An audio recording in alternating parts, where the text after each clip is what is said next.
शिवालय विशेषेण रूपये तुलसीम यदि। यदि आपके आसपास कहीं शंकर जी का मंदिर है, शिवालय है, तो शिवालय में तुलसी के वृक्ष लगाने की बहुत बड़ी महिमा है।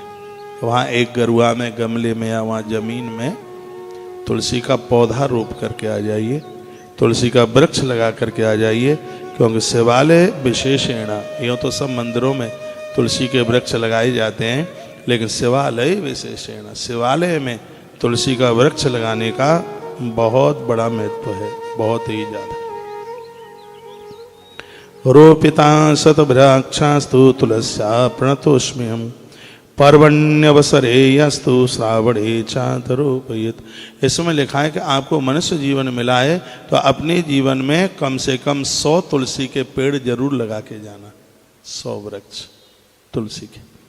इसमें लिखा रोपिता शत वृक्षास्तु, शत कहते हैं 100 को, जो 100 वृक्ष अपने हाथों से लगाएंगे, तुलस्या प्रणतोष्म्यहम् हम, तुलसी के 100 वृक्ष जिन्होंने लगाए, हो कमाल की बात है, आनंद हो जाएगा। जिन्होंने 100 वृक्ष लगाए हैं माँ तुलसी के, जो मनुष्य पर्व के समय पर अथवा श्रावण के महीने में या और संक्रांति के समय पर तुलसी के वृक्ष लगाता है, वो वर्ण है वो 1000 जन्म तक दरिद्र होकर के पैदा नहीं होगा। 100 वृक्ष लगाने की 1000 जन्म तक वो किसी गरीबी में पैदा नहीं होगा। यह तुलसी की महिमा बहुत ज्यादा है। संक्रांति दिवसे चैव तुलसी चाति पुण्यदा तुलसी पूजये नित्यम दरिद्रो ईश्वरो भवेत्। देखो वो बात कही है, दरिद्रता नहीं रहेगी, उसके पास वैभव भगवान नारायण की तरह हो जाएगा, उसके पास सर्व प्रकार की समृद्धि रहेगी, घोर गरीबी कट जाएगी। तुलसी का वृक्ष लगाने का इतना बड़ा महत्व है। 100 वृक्ष लगाइए। आपके घर कभी रिश्तेदार आते हैं, नया वर्ष आता है, तो बहुत चीजें आप गिफ्ट में देते हैं, उन्हें तुलसी के वृक्ष दीजिए, तुलसी के पौधे दीजिए, उन्हें गिफ्ट में वो दीजिए। तीर्थ से लाई गई तुलसी बहुत प्रभावशाली होती है, ये मैंने कल या परसों के प्रसंग में सुनाया था।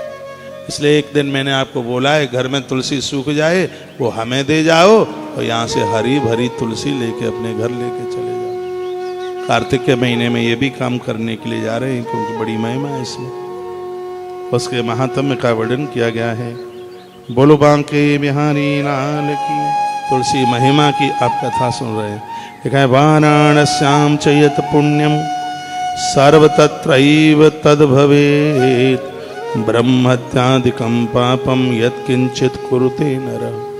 वर्णन किया गया है कि बनारस में, वाराणसी में रहकर जिसने अपना पूरा जीवन निकाला है, वह अपने ब्रह्म हत्या जैसे महापातकों को दूर कर देता है।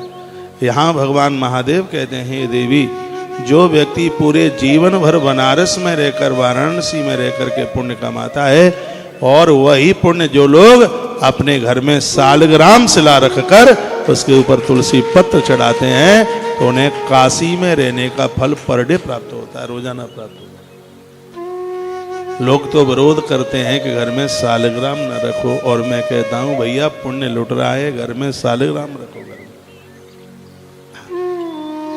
उसको तुलसी पत्र चढ़ाओ, सालग्राम भगवान को। बनारस में, वाराणसी में, काशी में रहने से जो फल प्राप्त होता है,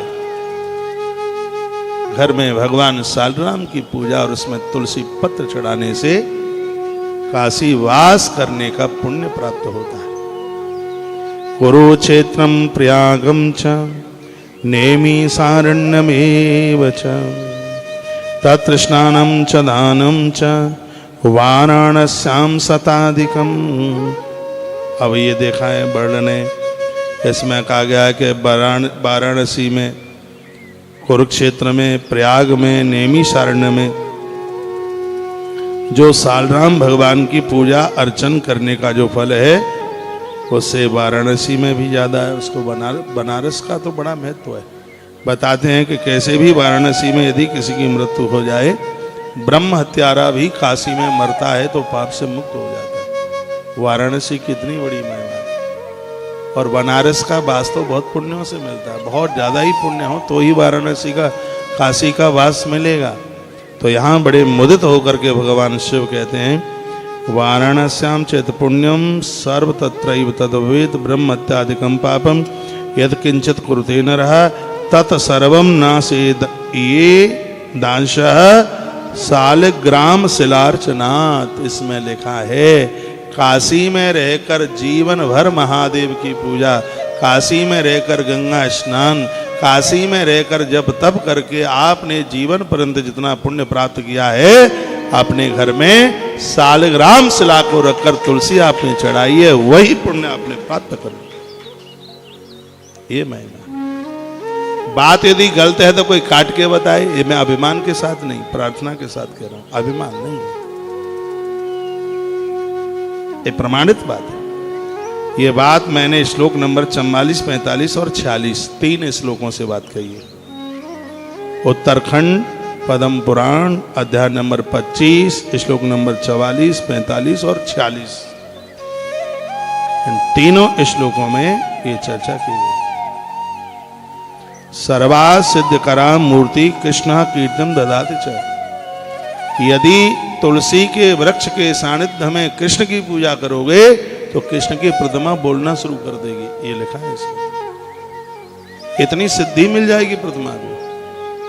तुलसी के वृक्ष के पास बैठ करके आप गुरु मंत्र का जप करोगे, मंत्र सिद्ध हो जाएगा, आपके पास सिद्धियां चल करके आ जाएगी। इसमें तो ये लिखा है कि कृष्ण भगवान को 100 बार आप अलग बैठ करके नहलाएं और तुलसी वृक्ष के सानिध्य में कृष्ण भगवान को एक बार स्नान करा दें तो एक स्नान 100 अभिषेक के बराबर हो जाता है, 100 बार पूजा के बराबर हो जाता है। इसलिए तो मैं कहता हूं कि तुलसी मैया को गमले में लगाओ, जब आप पूजा कर रहे हो तो वहां ला के रख लो उसे, और पूजा पूरी हो जाए तो फिर वहीं पहुंचा दो जहां रखी होती है।